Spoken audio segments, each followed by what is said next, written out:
मैं नित्यानंद सिन्हा, आपका math teacher. आज मैं क्लास 10th का subject math chapter 3 part 2 topic name linear equation in two variable का वीडियो भेज रहा हूँ। इसके पहले दैट मीन्स कि कल की क्लास में भी हम लोग linear equation in two variable के बारे में ही पढ़े थे। उसमें ये पढ़े थे कि जब किसी दो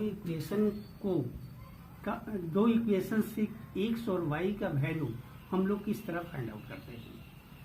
तो उसमें सबसे बड़ी चीज़ थी कि उसमें ध्यान देना पड़ता था कि दोनों इक्वेशन में x और y में से किसका सिंबल डिफरेंट है। अगर डिफरेंट है तो उस टर्म को इक्वल करके एक को कैंसिल करके दूसरा का वैल्यू निकालते थे और फिर उस वैल्यू को इक्वेशन फर्स्ट और इक्वेशन सेकेंड किसी में पुट करके सेकेंड का वैल्यू फाइंड आउट करते थे। अब यहाँ पर हम लोग ये देखेंगे कि वैल्यू अगर गिवन है तो वो इक्वेशन को सेटिस्फाइड कर रहा है कि नहीं।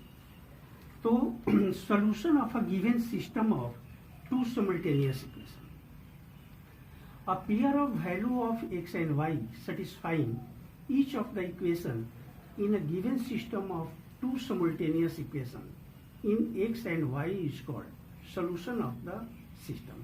अब यहाँ पर देखिए कह रहा है कि so that x equal to 5 and y equal to 2 is a solution of the given equation 2x plus 3y equal to 16 equation first and x minus 2y equal to 1 equation second. अब ये x और y का value एक एक करके हम लोग equation first और इक्वेशन सेकेंड में पुट करेंगे और आफ्टर कैलकुलेशन देखेंगे कि RHS इक्वल आ रहा है कि नहीं। तो सबसे पहले फ्रॉम इक्वेशन फर्स्ट, अब इक्वेशन फर्स्ट को हम लेते हैं तो x और y का वैल्यू इसमें पुट करते हैं। तो 2 और वैल्यू x इक्वल टू 5, तो 2 इंटू 5 प्लस 3 और y का वैल्यू 2 है तो 3 इंटू 2 इक्वल टू 16। 2 को 5 से मल्टीप्लाई करेंगे 10 plus 3 into 2 6 equal to 16, 10 plus 6 equal to 16 equal to 16। इस तरह से इक्वेशन फर्स्ट जो है वेरीफाई हो गया। अब इक्वेशन सेकेंड में इस वैल्यू को पुट करेंगे। इक्वेशन सेकेंड है x minus 2y equal to 1, तो x का वैल्यू 5 है, minus 2 into 2 equal to 1, 5 minus 4 equal to 1, that means 1 equal to 1। इस तरह से ये दोनों इक्वेशन वेरीफाई हो गया। अब इस चैप्टर का पहला एक्सरसाइज जो है ग्राफ से रिलेटेड है, जिसमें कॉन्सिस्टेंट और इनकॉन्सिस्टेंट के बारे में जानना है। तो first consistent, a system of two linear equation in two unknown is said to be consistent if it has at least one solution. Second, a system of two linear equation in two unknown is said to be inconsistent if it has no solution। कहने का मतलब है कि consistence में जो graph प्राप्त होगा वो दोनों ग्राफ ऑफ लाइन जो है एक दूसरे को एक खास पॉइंट पर इंटरसेक्ट करेंगे, अर्थात कट करेंगे, और वही पॉइंट जो है x और y का वैल्यू होगा। और इनकंसिस्टेंट में ये दोनों लाइन ऑफ ग्राफ जो है एक दूसरे की पैरेलल रहेंगे। तो पैरेलल होने का मतलब है कि उसमें ना एक x और y का कोई भी वैल्यू हम फाइंड आउट नहीं कर सकते हैं। दैट मीन्स कि no solution of this question. अब आइए यहाँ पर पैटर्न हम linear equation in two variable का देख रहे हैं कि a1x plus b1y plus c1 equal to 0। And second equation में देख रहे हैं कि a2x plus b2y plus c2 equal to 0।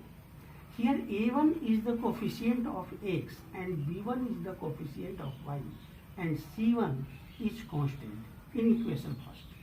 Similarly a2 is the coefficient of x and b2 is the coefficient of y and c2 is constant in equation second. अब हम लोग जो दो इक्वेशन लिए हैं a1x plus b1y plus c1 equal to 0 and a2x plus b2y plus c2 equal to 0, तो इसको अगर सेम ग्राफ पर हमको डिनोट करना है और ये पता लगाना है कि इसका वैल्यू जो है ये यूनिक होगा या नो सोल्यूशन होगा या फिर इनफाइनाइट नंबर ऑफ सोल्यूशन होगा, तो ग्राफ फिल आउट करना पड़ता है उससे। कह रहा है कि अब देखिए यहाँ ग्राफ दिखाया गया है, इसमें L1 एंड L2 दो ग्राफ लाइन फर्स्ट और सेकंड इक्वेशन से इंडिकेट किया गया है। Now from this graph 3 cases arise. अब 3 केस क्या क्या है इसको अब देखा जाए। केस फर्स्ट में इक्वेशन फर्स्ट से हम लाइन L1 को ड्रॉ किए और इक्वेशन सेकंड से हम लाइन L2 को ड्रॉ किए, जो एक दूसरे को P पॉइंट पर इंटरसेक्ट कर रहा है। अब P से PM परपेंडिकुलर ड्रॉ किए y एक्सिस पर, जो यहाँ इंडिकेट किया गया है, और PN परपेंडिकुलर ड्रॉ किए x एक्सिस पर, जो यहाँ इंडिकेट किया गया है। P का इंटरसेक्टिंग पॉइंट जो x और y एक्सिस पर मिल रहा है वही P का कोऑर्डिनेट होगा और x और y का वैल्यू होगा। अब केस 2 एंड 3 के बारे में हम लोग अगले वीडियो में स्टडी करेंगे।